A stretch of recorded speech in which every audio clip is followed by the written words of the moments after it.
मुखलस होते हैं, उनकी इज्जत होती है। बिल्कुल। मोदी ने अगर अपने मुल्क के लिए कुछ किया है तो उसकी इज्जत होगी। मैं उससे इम्प्रेस नहीं हूँ। मेरे मुल्क में गेम जो है स्ट्रेटजी की है, सारी गेम जो है माइंड गेम्स की है। क्योंकि अगर आप सिर्फ नारे लगाते रहेंगे हम ये कर देंगे, हम वो कर देंगे, हम ऐसे कर देंगे, हम ऐसे कर देंगे, तो कुछ नहीं हो सकता। इंडिया जो है वो इस वक्त बहुत ज़्यादा आगे बढ़ चुका है, as in economy, as in strategical warfare, as in their foreign policy. वो बहुत आगे है। इसलिए यही वजह है कि उनके जो उसके हमसाए हैं या फिर बड़े जो नेशंस हैं उनके साथ रिलेशंस बहुत अच्छे हैं। था जब नरेंद्र मोदी इनका प्राइम मिनिस्टर बना था तो यहाँ पे हमने प्रोपेगेंडा किया कि जनाब हमने इंडिया अखंड भारत बनने लगा, ये होने लगा, वो होने लगा, और हम मोदी ये ऐसे कर देगा। वो तो मुल्क को ऊपर उठा के ले गया। यहाँ तो बेड़ा कर दिया मौका। ये सारे नौजवान खड़े, सारे पाकिस्तानी हैं। किसके पास रोजगार है? किसी के पास नहीं है। करें वहाँ पे इलेक्ट्रिक ट्रेन आ चुकी हैं, वहाँ इकॉनमी बेहतर है, इलेक्ट्रिक कार्स आ चुकी हैं, और उनके जो प्राइम मिनिस्टर हैं वो तीसरे टर्न्योर की तरफ जाते नजर आ रहे हैं। क्या वजह अरे लग रहे हैं ना, तो उसने वज़ीर आज़म ने काम किए हैं। ठीक है।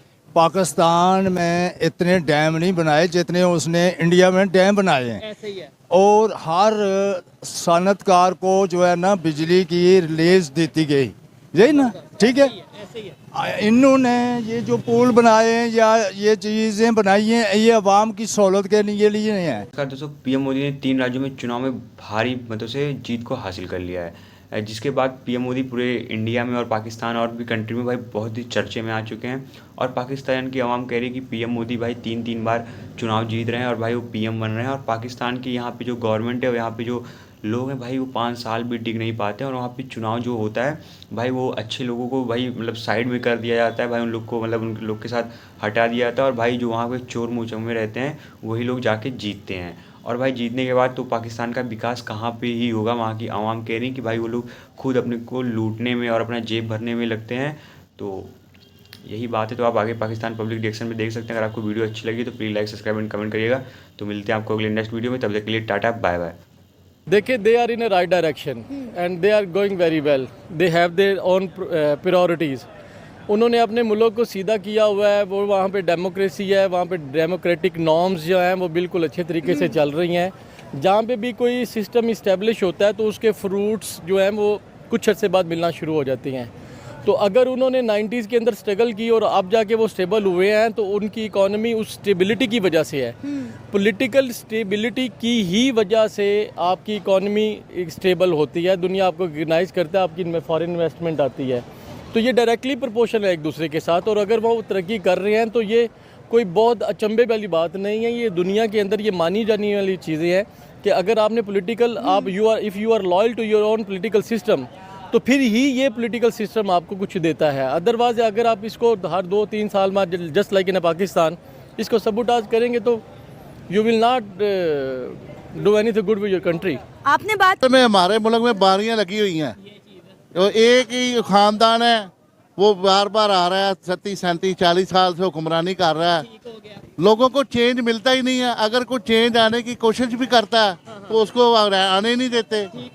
सब मिल जाते हैं, उसको भगा देते हैं। अच्छा। में हर काम ने तरक्की की है, अवाम को तरक्की नजर आती है मोदी के दौर में। हाँ, तो जब वो कोई मुल्क के लिए खैर खा होगा, वो तरक्की देगा अपने वतन को, तो अवाम भी उसको रिस्पांस देती है। ये बड़ी ऑथेंटिक बात की है भाई। ये रीजन नहीं है कि बारी हो या बारी ना हो, जो वर्क करेगा पब्लिक उसे सपोर्ट करेगी, जो कि पाकिस्तान में हमें नजर नहीं आता।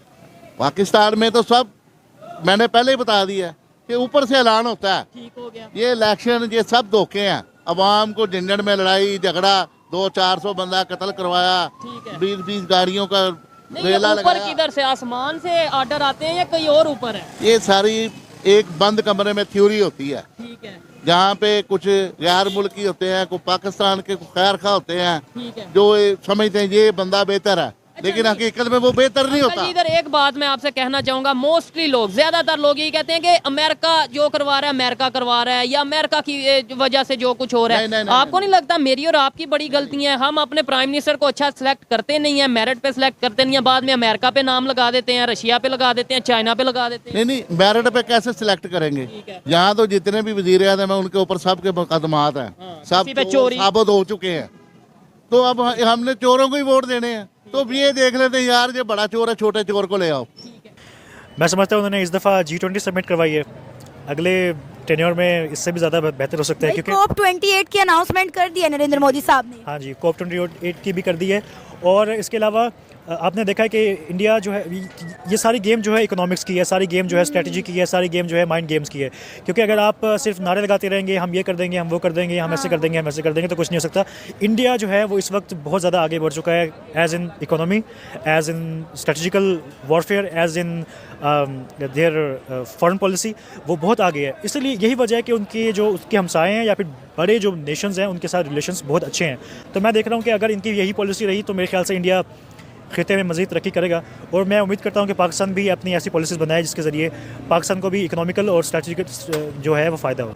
अल्लाह खैर करे, अवाम पब्लिक वज़ीर आज़म का, अच्छे वज़ीर आज़म का चुनाव करेगी और इंशाअल्लाह ताला वज़ीर आज़म भी अवाम के लिए बेहतर से बेहतर काम करेंगे तो हमारा पूरी दुनिया में इमेज बढ़ेगा इंशाअल्लाह। अभी इस टाइम उस तरीके से इमेज नहीं है। हाँ, अभी नहीं जी, अभी इलेक्शन के बाद न्यू मुंतखब हुकूमत आएगी, फिर हमारा अगर अवाम सियासतदानों का अच्छा चुनाव करेंगे तो अच्छे चुनाव वाली हुकूमत हमारे ऊपर बेहतर आ जाएगी, तो इंशाअल्लाह ताला उनका बेहतरी आ जाएगी, कारोबार में भी आएगी और इंशाअल्लाह ताला इससे महंगाई भी कम होगी और पैसा भी अंदरूने मुल्क से बरूने मुल्क से जो पैसा भी है वो भी इंशाअल्लाह ताला सरमायाकारी भी होगी। ठीक हो गया, जबरदस्त। और ये बड़ी गहरी, मतलब बड़ी अच्छी बात की है इन्होंने कि पाकिस्तान हो या दुनिया का कोई कंट्री हो, डेवलपमेंट की तरफ तभी जा सकते हैं जब दूसरे कंट्रीज यहाँ पे आके इन्वेस्ट करें, सरमायाकारी करें। लेकिन अभी कोई सिचुएशन नजर नहीं आ रही क्योंकि लोग उकता चुके हैं।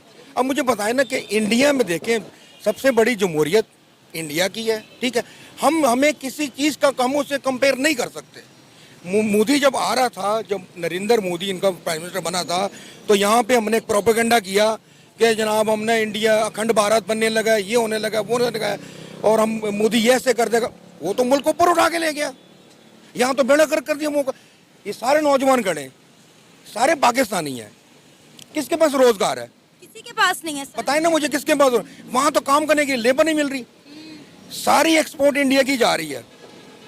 दुबई के अंदर, मैं खुद भी, दुबई के अंदर जितने मेगा स्टोर हैं, जो बड़े मेगा स्टोर हैं, यहाँ तो मेगा स्टोर आपको 2-3 बड़े बड़े स्टोर हैं, वो ना होने के बराबर है। उनके जो मेगा स्टोर मैं आपको बता रहा हूँ, वो इतने बड़े मेगा स्टोर है कि वो पाकिस्तान की आधी इकोनॉमी वो खुद चला सकते हैं, इतने बड़े मेगा। उन मेगा स्टोरों के अंदर जो 75% सामान है ना, वो इंडिया का पड़ा हुआ है।